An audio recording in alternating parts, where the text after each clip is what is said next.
हाय सांग माने तो ये हूँ बाटा माछ तो मुझे माछ को आज मसला देकी भाजीबी तो से भल से धोईकी छोट छोट कट लगे देची जो थे मसला गुड़िक भलसे रहिबो।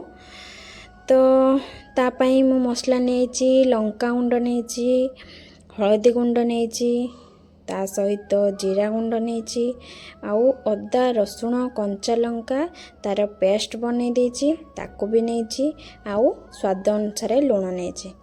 तो यही सब मसला को भल भाव मिक्स करदबा। मिक्स कर सारा पर आमे माछ दहीरे लगेबा। माछ दहीरे जितेबाला लगेबे पूरा भल से माखिकी लगेबे जमती मसलाटा माछ दहीरे पूरा भल से लगी जीवो। तो लगी सारा पर कड़ाई रे एठी मु तेल गरम कर देछि। गरम कर सारा पर एथिरे आमे माछ छाड़ीबा। तो जेतेबेले माछ छड़ा जीवो सेतेबेले गैस टाको सिम कर देबे नहले तेल छिटकिबो। गैस टाको एमती सिम रे ही रखिबे नहले मसला गुड़िक पोड़ी जीवो।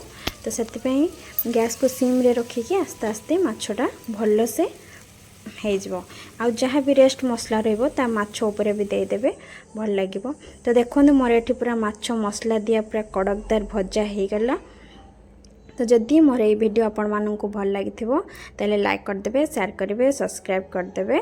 तो रहूची जय जगन्नाथ।